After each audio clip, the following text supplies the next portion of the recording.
दुर्योधन आज द्रोणाचार्य जी से वार्ता कर रहा है, अपनी सेना का परिचय दे रहा है, दोनों पक्ष का परिचय दे रहा है। तो यहाँ तक बता दिया कि हमारी ओर से अमुक अमुक है, आपकी ओर से अमुक अमुक है, और पांडवों की ओर से अमुक अमुक है। यानी हमारी ओर से यानी आपकी ओर से अमुक अमुक है, और पांडवों की ओर से अमुक अमुक है, बता दिया।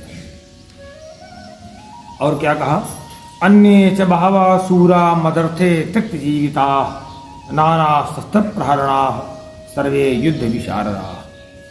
कहते हैं जितने नाम मैं बता गया, इसके अलावा भी बहुत सारे लोग हैं जो मेरे लिए जीवन अपने जी जान की बाजी लगाने वाले हैं। त्यक्त जीविता, अपने जीवन की आशा भी छोड़ देने वाले हैं, जीवन भी छोड़ देने वाले हैं। और नाना शस्त्र प्रहरणा, तमाम प्रकार के हथियारों से सुसज्जित हैं, अनेक प्रकार के। और सर्वे युद्ध विशारदा, सभी युद्ध में अत्यंत कुशल हैं।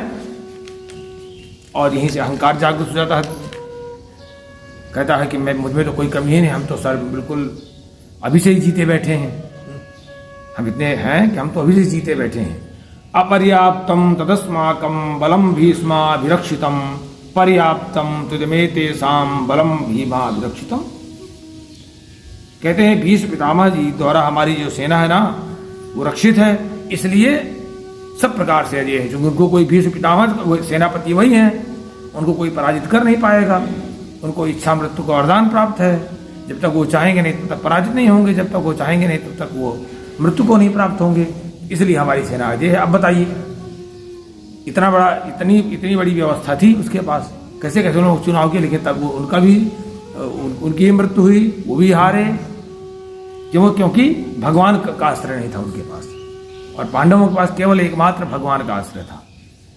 उनके पास बाकी सांसारिकता का बहुत बड़ा आश्रय था, लेकिन भगवान का आश्रय नहीं था, भगवान का सहारा नहीं था। और कहते हैं कि जो उनकी जो सेना है वो भीमाभिरक्षितम, बहुत खाने वाले, इसीलिए उनका नाम ब्रकोदर था। बहुत खाने वाले भीम के द्वारा अभिरक्षित है, तो उसको हम जीत लेंगे। क्योंकि बहुत खाने वाला व्यक्ति कुछ करता वरता नहीं है, तो कहते हैं हम जीत लेंगे उसको। और अयनेषु सर्वेषु यथा भागम अवस्थिता भीष्मेवाभिरक्षन्तु भवन्ता सर्व एव हि। इसलिए अब आपका दायित्व है कि भीष्म पितामह की सब लोग रक्षा करें अच्छी तरह से, सब लोग अपने प्रेम मोर्चों पर तैयार रहें। और आपका दायित्व है कि अपने अपनी स्थितियों में रहते हुए हम भीष्म पितामह जी की रक्षा करें, जो कि सेनापति हैं, उनके चारों ओर से सब लोग रहें। तस् संजयन हर्षम कुर्वृद्ध पितामह सिंहनादम विनद्योच्चै शंखम दद्मो प्रतापवान। जब ये भीष्म पितामह जी ने सुना, वो भी हर्षित, वो स्वयं प्रसन्न हुए और ऐसा कार्य किया ताकि दुर्योधन जो है बहुत हर्षित हो जाए। और वृद्ध जो प्रतापवान पितामह हैं, वो दुर्योधन के हृदय में हर्ष की उत्पत्ति करते हुए उच्चै सिंहनादम विनद्य, सिंह की दहाड़ के समान गरज करके और शंख को बजाया।